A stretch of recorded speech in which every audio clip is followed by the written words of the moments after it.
ನಮಗೆಲ್ಲ ಗೊತ್ತೇ ಇರುವ ಹಾಗೆ ಹಣ್ಣು ಹಾಗೂ ತರಕಾರಿಗಳಲ್ಲಿ ನಮ್ಮ ಆರೋಗ್ಯಕ್ಕೆ ಬೇಕಾಗುವ ಎಲ್ಲ ಬಗೆಯ ಪೌಷ್ಟಿಕ ಸತ್ವಗಳು ಕೂಡ ನೈಸರ್ಗಿಕವಾಗಿ ಸಿಗುವುದು.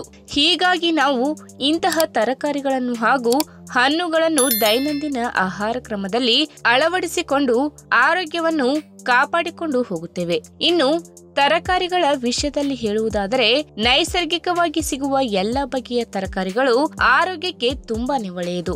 ಒಂದೊಂದು ಬಗೆಯ ತರಕಾರಿಗಳಲ್ಲಿ ಒಂದೊಂದು ರೀತಿಯ ವೈಶಿಷ್ಟ್ಯತೆಗಳಿರುತ್ತವೆ. ಕೆಲವು ತರಕಾರಿಗಳಲ್ಲಿ ವಿಟಮಿನ್ಸ್ಗಳು ಹೆಚ್ಚಾಗಿದ್ದರೆ, ಇನ್ನು ಕೆಲವು ತರಕಾರಿಗಳಲ್ಲಿ ಆಂಟಿ ಆಕ್ಸಿಡೆಂಟ್ ಅಂಶಗಳು, ಪ್ರೋಟೀನ್, ನಾರಿನಾಂಶ, ಖನಿಜಾಂಶಗಳು ಹೀಗೆ ಹಲವು ಬಗೆಯ ಪೌಷ್ಟಿಕ ಸತ್ವಗಳು ಕಂಡುಬರುತ್ತದೆ. ಒಟ್ಟಾರೆಯಾಗಿ ಹೇಳಬೇಕೆಂದರೆ ನಮ್ಮ ಆರೋಗ್ಯಕ್ಕೆ ಬೇಕಾಗುವ ಎಲ್ಲ ಬಗೆಯ ಪೌಷ್ಟಿಕ ಸತ್ವಗಳು ಕೂಡ ತರಕಾರಿಯಿಂದ ಸಿಗುವುದು. ಇಂತಹ ತರಕಾರಿಯಲ್ಲಿ ಬೀಟ್ರೂಟ್ ಕೂಡ ಒಂದು.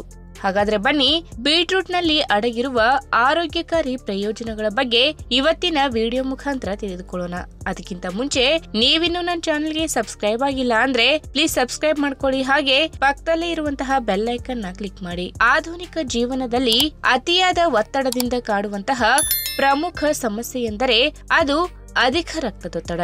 ಒಂದು ವೇಳೆ ಈ ಕಾಯಿಲೆಗೆ ಸರಿಯಾಗಿ ಚಿಕಿತ್ಸೆ ಹಾಗೂ ಕಟ್ಟುನಿಟ್ಟಿನ ಆಹಾರ ಪದ್ಧತಿಯನ್ನ ಅನುಸರಿಸಿಕೊಂಡು ಹೋಗದೇ ಇದ್ದರೆ ಮುಂದಿನ ದಿನಗಳಲ್ಲಿ ಇದರಿಂದಾಗಿ ಹೃದಯಕ್ಕೆ ಸಮಸ್ಯೆ ಬರುವ ಅಪಾಯ ಹೆಚ್ಚಿರುತ್ತದೆ. ಇನ್ನು ಪೌಷ್ಟಿಕ ತಜ್ಞರು ಹೇಳುವ ಪ್ರಕಾರ ಅಧಿಕ ರಕ್ತದೊತ್ತಡವನ್ನ ನಿಯಂತ್ರಿಸಬೇಕು ಎಂದರೆ ಆಹಾರ ಕ್ರಮದಲ್ಲಿ ಬೀಟ್ರೂಟ್ ಸೇರಿಸಬೇಕು. ಇಲ್ಲಾಂದ್ರೆ ಈ ತರಕಾರಿಯಿಂದ ಮಾಡಿದ ಜ್ಯೂಸ್ ಅನ್ನ ಕುಡಿಯುವ ಅಭ್ಯಾಸ ಮಾಡಿಕೊಳ್ಬೇಕಂತೆ. ಇದಕ್ಕೆ ಮುಖ್ಯ ಕಾರಣ ಬೀಟ್ರೂಟ್ ನಲ್ಲಿ ನೈಸರ್ಗಿಕ ರಾಸಾಯನಿಕವಾಗಿರುವ ನೈಟ್ರೇಟ್ ಅಂಶ ಅಧಿಕ ಪ್ರಮಾಣದಲ್ಲಿ ಕಂಡುಬರುತ್ತದೆ. ಇದು ಕೆಲವೊಂದು ಪ್ರತಿಕ್ರಿಯೆಯಿಂದಾಗಿ ನೈಟ್ರಿಕ್ ಆಕ್ಸೈಡ್ ಆಗಿ ಪರಿವರ್ತನೆಯಾಗುವುದು. ಇದರಿಂದಾಗಿ ದೇಹದಲ್ಲಿ ರಕ್ತದ ಪರಿಚಲನೆ ಅಚ್ಚುಕಟ್ಟಾಗಿ ಕಾರ್ಯನಿರ್ವಹಿಸಲು ನೆರವಾಗುವುದು ಹಾಗೂ ರಕ್ತದೊತ್ತಡದ ಸಮಸ್ಯೆಯನ್ನ ನಿವಾರಣೆ ಮಾಡುತ್ತದೆ.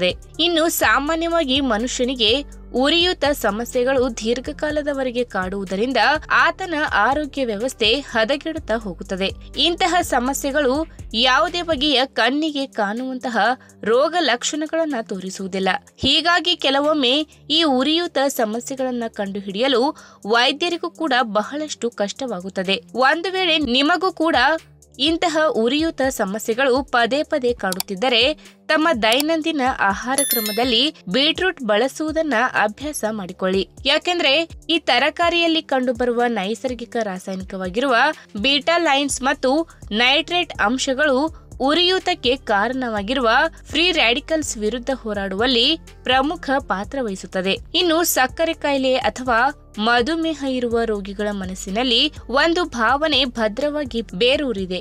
ಅದೇನೆಂದರೆ ತನ್ನಲ್ಲಿ ನೈಸರ್ಗಿಕ ಸಿಹಿ ಅಂಶ ಹೊಂದಿರುವ ಬೀಟ್ರೂಟ್ ಸೇವನೆ ಮಾಡುವುದರಿಂದ ರಕ್ತದಲ್ಲಿ ಸಕ್ಕರೆ ಪ್ರಮಾಣ ಏರಿಕೆಯಾಗಿ ಮಧುಮೇಹ ಕಾಯಿಲೆ ನಿಯಂತ್ರಣ ಮೀರಿ ಹೋಗುತ್ತದೆ ಎಂದು ಅಂದುಕೊಂಡಿರುತ್ತಾರೆ. ಹೀಗಾಗಿ ಇಂತಹ ತರಕಾರಿಗಳಿಂದ ಆದಷ್ಟು ದೂರ ಇರಲು ಬಯಸುತ್ತಾರೆ.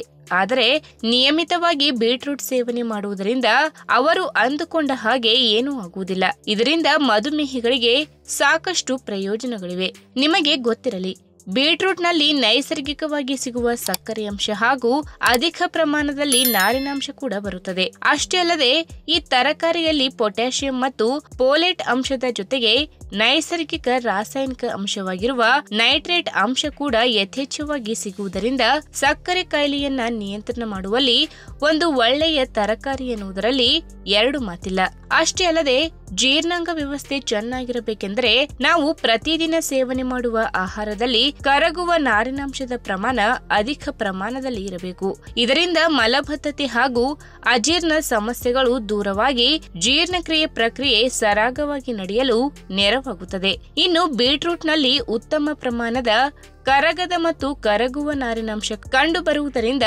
ಅಜೀರ್ಣ ಹಾಗೂ ಮಲಬದ್ಧತೆ ಸಮಸ್ಯೆಯನ್ನ ನಿವಾರಿಸಿ ನಮ್ಮ ಜೀರ್ಣಾಂಗ ವ್ಯವಸ್ಥೆ ಸರಿಯಾಗಿ ಕಾರ್ಯನಿರ್ವಹಿಸಲು ಮತ್ತು ಆರೋಗ್ಯಕರವಾಗಿಡಲು ಸಹಾಯ ಮಾಡುತ್ತದೆ.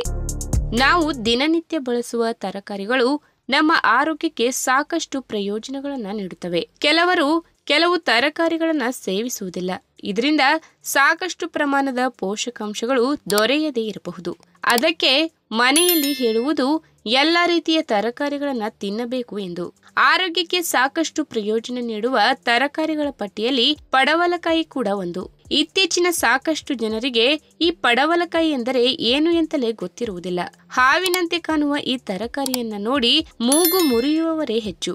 ಆದರೆ ನಿಮಗೆ ಗೊತ್ತಾ, ಈ ತರಕಾರಿಯಲ್ಲಿ ನಿಮಗೆ ಊಹೆ ಮಾಡಲು ಕಷ್ಟವಾಗುವಷ್ಟು ಆರೋಗ್ಯ ಪ್ರಯೋಜನಗಳಿವೆ. ಪಡವಲಕಾಯಿಯಲ್ಲಿನ ಸಾರಗಳು ಹೃದಯ ಸಂಬಂಧಿ ಸಮಸ್ಯೆಗಳನ್ನು ನಿಗ್ರಹಿಸಲು ಸಹಾಯ ಮಾಡುತ್ತವೆ. ರಕ್ತದೊತ್ತಡವನ್ನ ಸಮತೋಲನದಲ್ಲಿಟ್ಟು ಹೃದಯಕ್ಕೆ ಸಂಬಂಧಿಸಿದ ಒತ್ತಡ ಮತ್ತು ನೋವನ್ನ ಕಡಿಮೆ ಮಾಡಲು ಇದು ಅತ್ಯುತ್ತಮ ಆಹಾರವಾಗಿದೆ. ನೀವು ಪ್ರತಿದಿನ ಈ ಪಡವಲಕಾಯಿಯ ಜ್ಯೂಸ್ ಮಾಡಿ ಸೇವನೆ ಮಾಡಬಹುದು ಅಥವಾ ಸಲಾಡ್, ಸಾಂಬಾರ್ ಮೂಲಕ ಕೂಡ ಸೇವನೆ ಮಾಡಬಹುದು.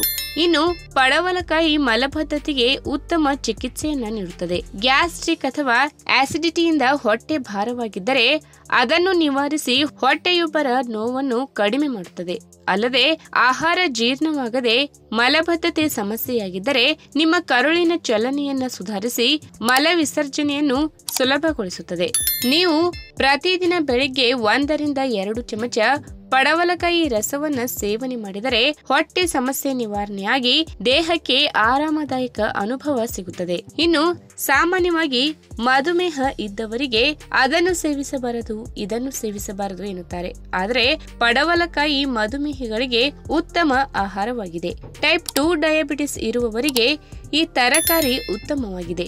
ಸೋರೆಕಾಯಿ ಕಡಿಮೆ ಕ್ಯಾಲೋರಿಗಳನ್ನ ಹೊಂದಿದೆ ಮತ್ತು ತೂಕವನ್ನ ನಿರ್ವಹಿಸಲು ಸಹಾಯ ಮಾಡುತ್ತದೆ.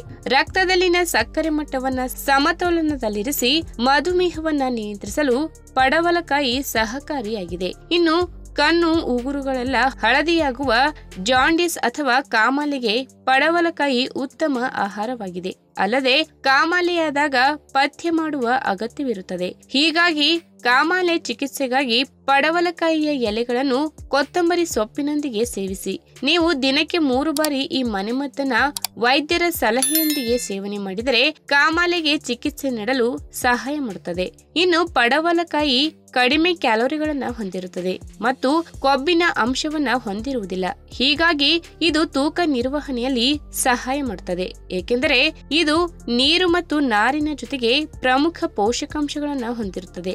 ಆದ್ದರಿಂದ ನೀವು ನೈಸರ್ಗಿಕವಾಗಿ ತೂಕ ಇಳಿಸಿಕೊಳ್ಳಲು ಪ್ರಯತ್ನಿಸುತ್ತಿದ್ದರೆ ಪಡವಲಕಾಯಿಯ ಜ್ಯೂಸ್ ಸಹಾಯಕವಾಗಿದೆ. ಈ ವಿಡಿಯೋ ನಿಮಗೆ ಇಷ್ಟವಾದಲ್ಲಿ ತಪ್ಪದೆ ಲೈಕ್ ಮಾಡಿ, ಶೇರ್ ಮಾಡಿ, ಹಾಗೆ ನಿಮ್ಮ ಅನಿಸಿಕೆನ ಕಮೆಂಟ್ ಮೂಲಕ ತಿಳಿಸಿ.